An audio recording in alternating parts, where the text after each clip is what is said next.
Okay, welcome everyone. It's good to see our virtual room filling up with all of you and here to participate in our quarterly town hall.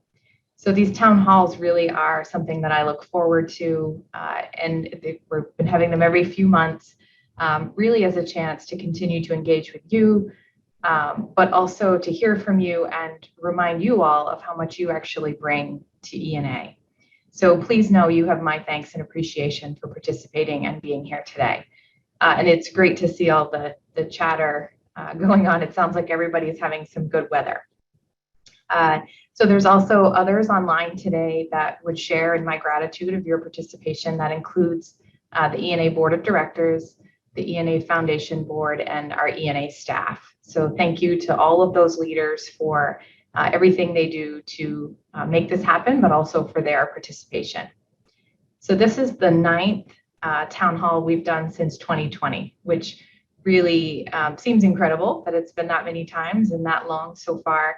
But that ENA Together graphic, it's in the bottom corner now, really reminds me of the strength we have in numbers and how we can better advocate when we do things as a collective, supporting each other, and then ultimately creating meaningful change within our profession.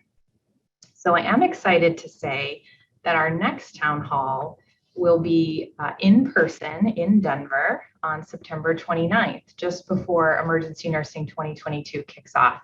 So if you're there in Denver, please join us. This is our first live one for as long as I can remember. And so still will feature some opportunities for engagement, some special guests, and of course, ENA updates. You will still be able to join us online as well, but really looking forward to seeing people there and in person. So whether ENA Together happens on Zoom Town Hall, a webinar, or an in-person for a committee meeting, or at EN22 in Denver, we all know the value of togetherness and how much it means within our community. So let's get started here today with a reminder for those of you who have attended a virtual town hall in the past, or if you're new to the event, you can add your comments in the chat and use the Q&A tab on the bottom of your screen to ask questions. We're really hoping for you to share your experiences and stories, and we'll certainly have time to do that throughout. But if you have questions or other things that you'd really want to know more about, please feel free to reach out and ask. You can also introduce yourself in the chat if you're new here or a first-time attendee. We love to see that as well. So we will try to get in as many questions as we can before the hour is up. And we are recording this as a reminder so that you can revisit it should you need to. Great. So before we get into the ENA headlines, let's take a minute to talk recharge. This word has special meaning for me, but really has been the foundation of what we've been doing all year here at ENA and trying to link things back to how we recharge as a nurse and for our profession. And so, a lot going on in this world. And so keeping this focus really is important. And so we heard some good weather here on the chat, whether it's summertime or what your summer plans are, really wanting to see what people are continuing to do to maintain that self-care, but focus on taking care of you so that you can take care of others.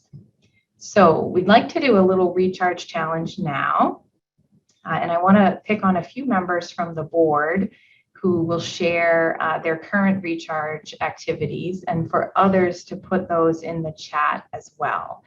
So I'm hoping that Ryan or Chris or Terry, that one of you would be able to share what you're doing to recharge. There's Terry's. So Terry loves to recharge by being with his new little granddaughter, Ruby Grace. And Chris is reading a book on her front porch. Cheryl recharged today with a walk on the beach. Amazing. And Ryan is running down by the beach. And then we have Maureen with a 5-mile walk daily. So thank you guys. And you can continue to put those in there. I think seeing those just reminds you that this doesn't have to be a large commitment. It's really just something you're committing to for yourself. So for me, two things. One, I bought a horse. So horses are amazing animals. And so I've been spending an awful lot of time there. And so that's been my recharge lately. But second, more ENA related, I have had the opportunity to start calling and announcing or sharing with our Lantern recipients their success. And so it is early in our award season. We are announcing those components, and certainly we'll have a broader announcement as we move forward. But to be able to share that with individual hospitals and organizations, and the emergency nurses, many of them are on these calls. They're just so proud of what they do and really, really grateful for the opportunity. So I think that hearing that and connecting with all of those teams has been easily the highlight of my week so far. So those are two major things for me. And you'll start to see there's some more in here. Ron got out of his comfort zone and started to referee youth soccer games. That's amazing. And Jack listening to music, reaction videos on YouTube. So continue to put those in, and we'll continue to call them out as we see them. Jen, we have one person who mentioned that they are brand new to the virtual town hall. I believe it's Alicia from Louisiana. So I figured we should shout her out as a newbie to the virtual town hall. Excellent, thank you, and welcome. If it is Alicia, I hope we're saying it correctly, but welcome and happy to have you here. We do have a few more recharges popping up in the chat. Sally Snow talking about Father's Day with all of her family, and Barbara Baldwin is gardening, and we've got I thought there was one more there, but certainly taking advantage of the weather is a great way to recharge, right, Jen? Absolutely. Thank you guys for sharing them. And there's Alicia now, so we got that correct. All right, so let's go on to some of the ENA headlines. So first, we'll talk about advocacy and really advocating for yourself and others as a way to recharge. And so this links to exactly what we're doing here. Next, thank you. So I can tell you that firsthand, seeing dozens of ENA members at our May 4th No Silence on ED Violence event at the Capitol gave me a boost of energy to continue our strong support for legislation aimed at mitigating the frequency and severity of violence in healthcare. To be able to do this in partnership with ACEP was a great experience for me, but also I think for ENA, and that shows a really strong voice. I hope that some of our members carried the event's momentum into their meetings with legislators and staff that day, and as we continue to kind of move forward on that very important topic. ENA's government relations team is doing a great job putting us in a position to have an important voice on many topics. So if you have a passion for making a difference, try to get involved to see how ENA as a member can help recharge you. ENA's advocacy efforts have been most noticeable in the last few weeks around the recent tragic events across the nation. And so ENA sent a letter to Congress, the ones that are involved in a bipartisan discussion on comprehensive gun safety. The legislation focused on preventing mass shootings in particular. ENA's emphasis in this letter was on strengthening background checks, supporting the funding for red flag laws at the state level, and banning bump stock type devices that essentially convert a semi-automatic firearm into a fully automatic. It also included support for funding for research into firearm safety and injury prevention, increased federal funding for enhanced school security, and additional resources that increase access to effective and affordable mental health services, including appropriate care for ED patients with acute mental illness who, when they do have access to a firearm, pose a risk to themselves or others. And so you can see it's a really comprehensive proposal and not just one answer to that question or concern. ENA has long been committed to finding solutions to the public health crisis of gun violence and knows the role that emergency nurses can play in creating systemic change through educating patients and the public about firearm safety and injury prevention, and also to support the bills that can reduce the number of firearm-related injuries that impact our emergency departments and our communities. And of course, there are many opportunities we can take to inspire change and improve the future for our emergency nurses and the emergency nursing community. One of our biggest ways that can happen is through the ENA Foundation. And so today I'm excited to announce the Foundation's EN Strong Challenge once again beat the annual goal by raising $300,000, never mind, 311,520 is where we landed in the end. But pretty amazing totals there. And we thank everybody for their support in that. So there are many donors that contribute to that, both at the individual, state council, local chapter, and others, all who supported the challenge since we launched it back in January at Leadership Orientation. So this is a really nice to see. Lauren Sanguinetti was the individual winner of the EN Strong Challenge, and her prize was a free registration to Emergency Nursing 2022. Kristen asked what the amount was. Dan, if we can put that in the chat. Clearly, I had a hard time speaking it. And then West Virginia, Kansas, Kentucky, and Texas are the group winners of the EN Strong Challenge. Each state will receive an 8x8-inch brick with a customized inscription to add to the commemorative walkway at ENA headquarters. Those are amazing bricks, lovely to visit and see when you're there on site, but truly congratulations to all the winners. And I will make a comment. Sally wrote about the TikTok board that the board of directors will be working on.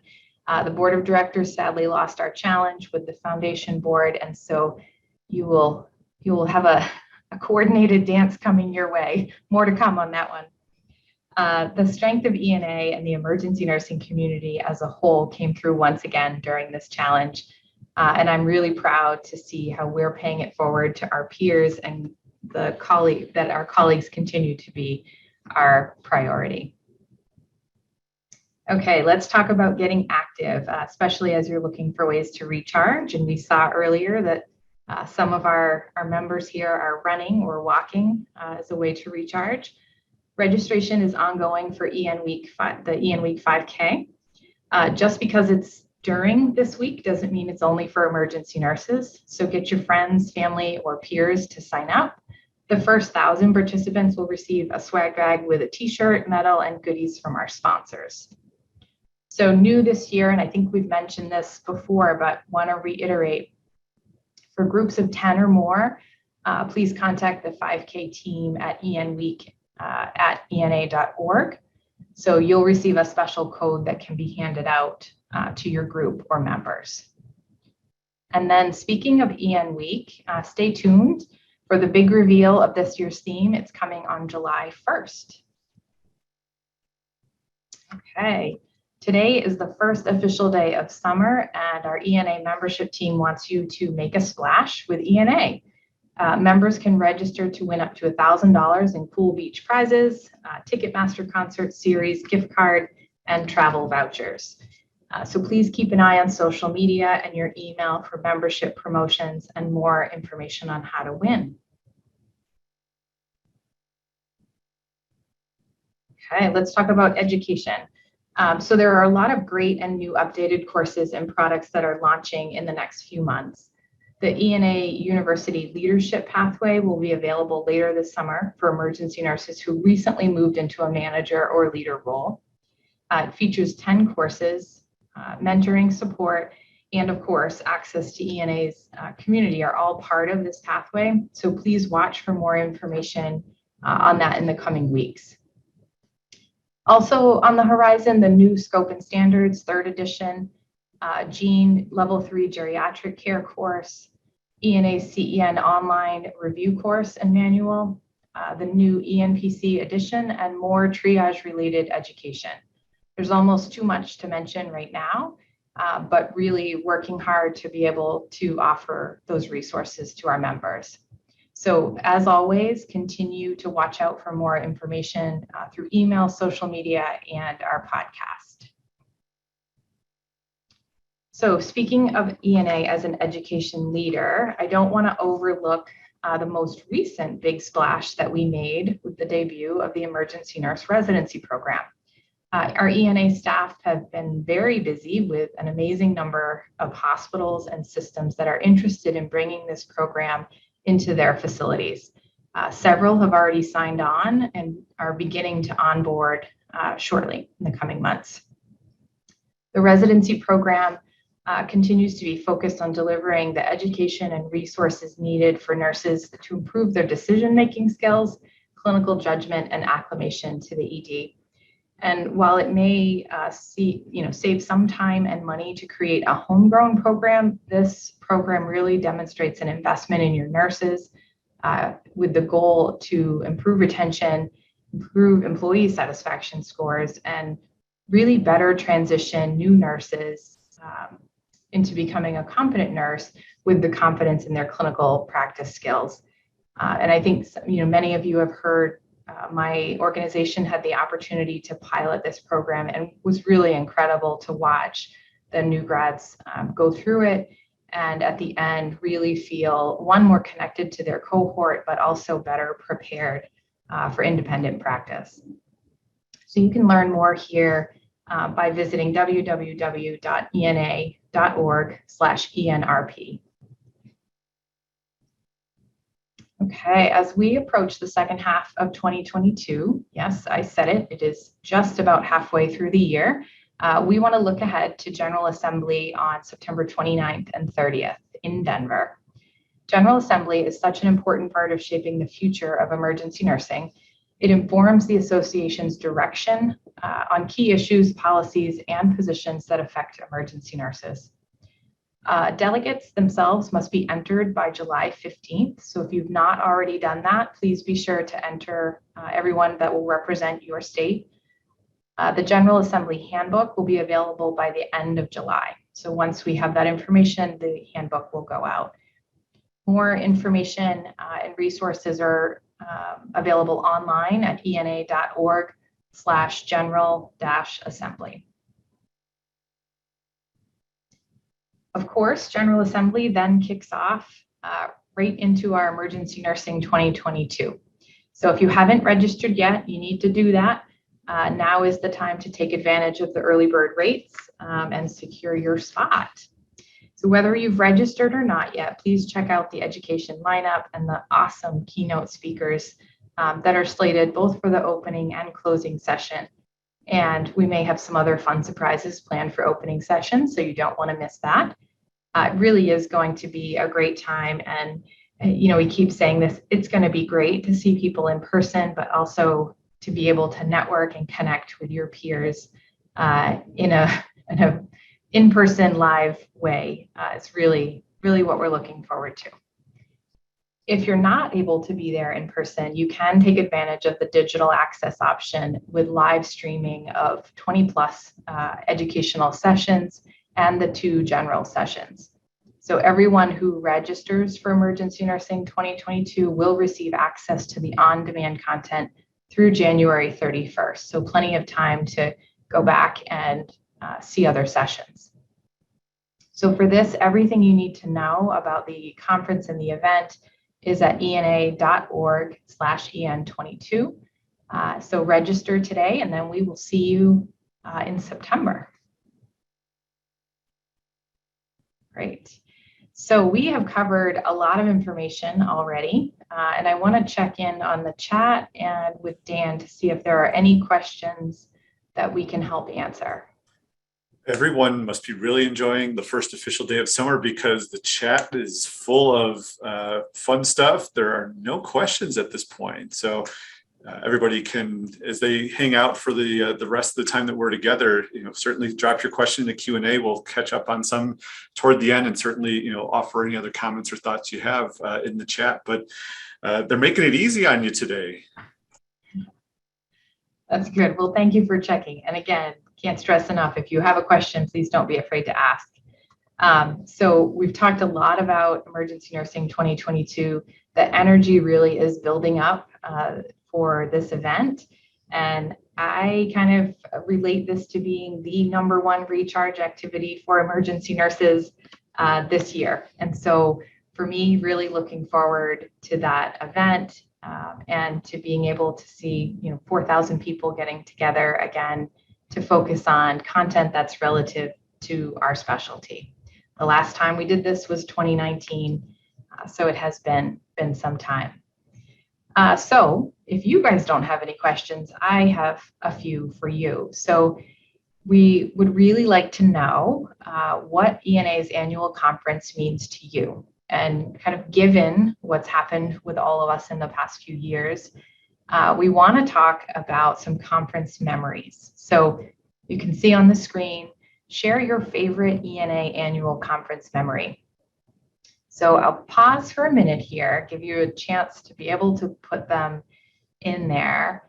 And Terry commented, the Colorado State and Denver ENA folks are really excited to host us. That is absolutely true. And they were great hosts when the board was there in March. Jen, what's a memory that you have? When was your first annual conference, and what stands out to you from that first event?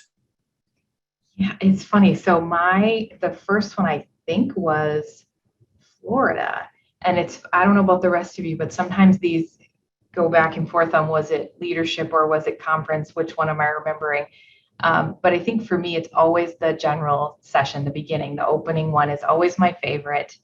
That energy in the room, and even if they're different every time, it's this anticipation of being there and being with that many people, and between the music and the videos and the speakers, it just really, for me, energizes me and kind of gets me ready for that week. So easily that's my favorite part of conference every time. So I see a few comments here. SeaWorld. So there's a bunch of interesting ones. Everything from hurricanes that Sally Snow mentioned to a lot of meeting old friends making new ones. You've got Patty said too many to count, but she did reference having her granddaughter with her in 2019 in Austin. Cheryl Randolph points out, it is like a family reunion. I think this year probably as much as any other year. And yeah, a lot of the attractions. Here's an interesting. There's another Hurricane Florence reference. We're talking about a fire drill in Toronto, so that sounds like an adventurous moment for some people. The MCI exercise in Orlando in 2015. And yeah, I think everybody pretty much feels the same way that you mentioned. Although maybe not everybody agrees with Ron being dressed as Freddie Mercury in Austin. That might just be Kevin McFarland who thought that was a highlight or a memory that he'll keep forever. But I think what you're seeing here is definitely that mix of the personal, the fun, and then the content as well. I mean, that's marketing right there in itself, Jen, wouldn't you say? It is, and that Freddie Mercury was definitely memorable for the board to be dressed up that way. Hopefully we can entertain you as much this year with the TikTok that will be coming. Yes. So read through the comments, take a minute there. You'll enjoy it and kind of see what everybody really appreciates about conference. Next slide. There we go. So when we think about all that awaits us in Denver, what will it mean to you to be back in person? And so here's another question to put to you all. How will you use Emergency Nursing 22 to recharge yourself both personally and professionally? And I think here there may be overlap in some of what you're referencing, was your favorite parts. A lot of that is that social connection to your peers and your colleagues. But what do you hope to take away from EN 22, and how is that going to refill your cup? So I'll give you a minute there. And I see Kevin said, I can't wait to see what Jen wears. we'll see. So Jen, as we're waiting for a couple of those, what's a moment that you're waiting for that will give you that little boost of energy or that recharge that's been different than some of the other opportunities, as we've been coming through the pandemic and the opportunity to be around people. I think that's going to be energizing in itself. But what else is going to help you feel a little bit fuller, if you will? Yeah. So this, we talked about previous conferences, and for me, as obvious, this is the first one coming in as the president, and so I think there's some pretty special moments that I'm looking forward to. I'll say it again, this being in this role is one of the most incredible honors of being an emergency nurse. And so to be able to go to a conference and be surrounded by people that I think are amazing and some of the best nurses out there is actually the part I'm looking forward to the most. And so being with people is great, but being with this group of people is even more special for me.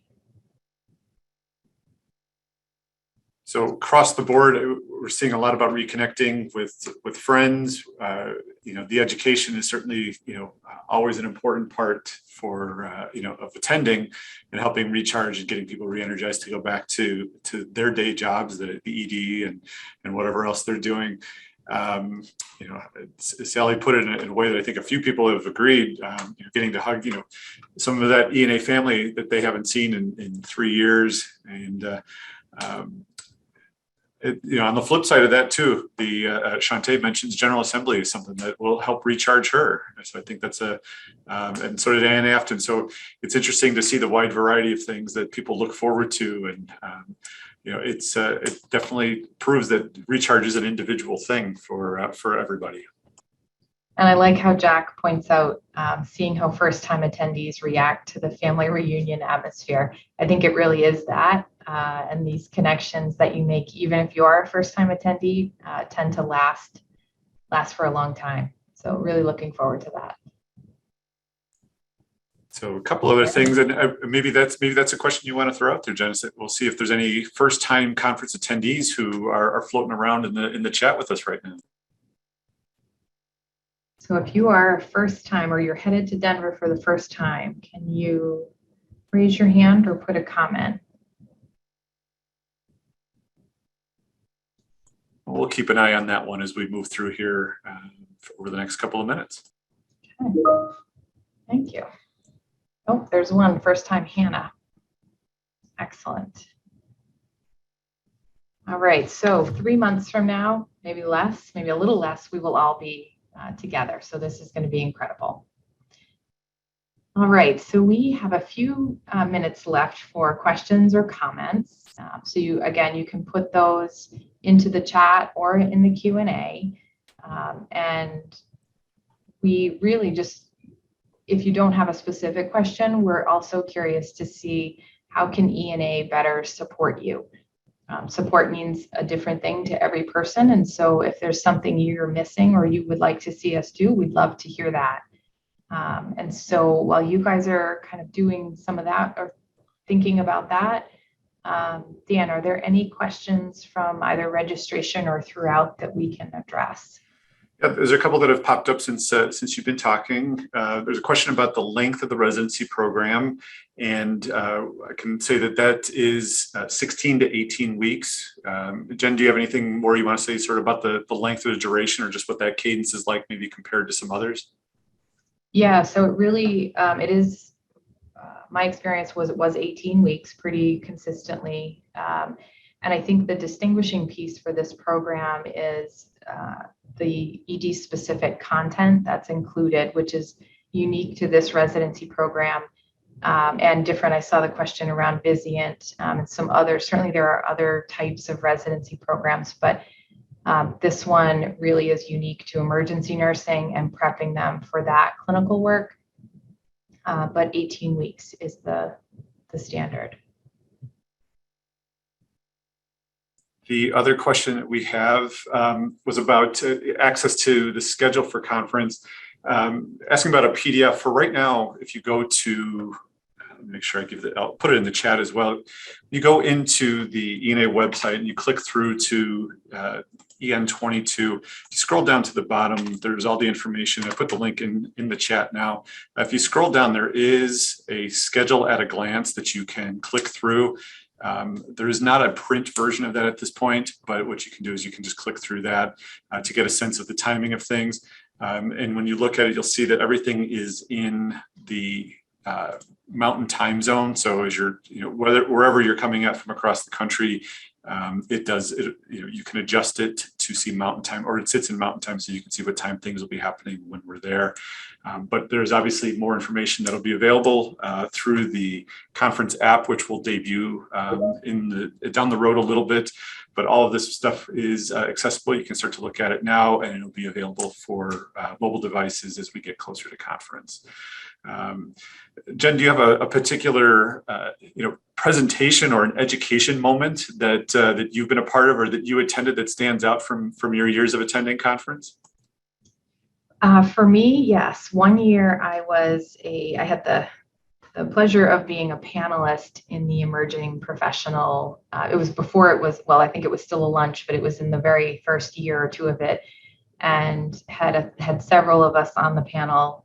Chris Powell was actually up there with me, and a couple others. And I think it was being able to talk to essentially nurses newer to emergency nursing was one of the most memorable for me. And I think that group continues to be one that I love engaging with, I love hearing, and that the energy and excitement around coming into this profession and then how they get involved really it's inspiring and it's motivating. And so that for me was one of the best ones that I've participated in. All right, and one other question that we have relates to live viewing of General Assembly. Working to confirm what is available. I know that the participation is all in person, but we'll get some clarification on whether it can be viewed remotely, even if there's no participation. So we'll check on that, and we'll follow up with that before we're done here and see if there's any questions in the meantime. So maybe one more shout out, Jen, for any last minute questions here. Anyone? I'm trying to watch the chat too. I don't see any questions. I just see a lot of good comments and positive things about previous conferences, which is great to see. So I have no doubt, I had the pleasure of working with our conference planning committee this year and have no doubt that they will have a really incredible week planned for everyone. Well, we've got no questions. So if you'd like, we can share a couple last few memories to kind of get people motivated to get registered if they haven't already for Denver. So you want to run through a couple more of those real quick, Jen? Yes. What do we have here? Let's see. So Sally said the opening fire presentations in Pittsburgh were so much fun. And Cheryl just shared, I remember my first time as a speaker, Chicago of 2005, and feeling like I was making a real connection. The energy was awesome. And I think that supports kind of everything that we're talking about. Is certainly the content is relevant and excellent knowledge, but that energy is really what we're hoping all of you take in attendance to then bring back. And that some of that feeling is just as good as some of the content and just as important. Any other questions, Dan, that we? So there's two in there that we can follow up directly with the people that asked. One is some more information about the silent auction that Sally mentioned. I don't have any of that right in front of me, but we can certainly reach out. And I know the foundation will be putting more information out about the silent auction as we get closer to attending in Denver. So, but we can follow up directly with the couple of questions that we have sitting there. And other than that, I'll let you take it away here to wrap things up. All right, so I do want to comment on these last two additions to the chat. First, Terry has been attending since his first was in 1984. And I like how he says, every time I go, I feel like I can go back and work another year. And that renewal is what we're really hoping for. Renewal, recharge, however you want to word it, is really what we're hoping for. And Kevin, this one's just funny. So Lisa Wolf says, take a deep breath, puke if you need to, and go kick butt. So those are all good advice for whether you're a speaker or an attendee, but certainly plenty of reasons as to why you should attend. So thank you so much for attending today. This is always a great session, and love seeing the comments and the discussion between everyone here. So we really appreciate the attendance, and again, looking forward to seeing all of you and continuing the good work that we are doing. So thank you very much, and enjoy the rest of your day.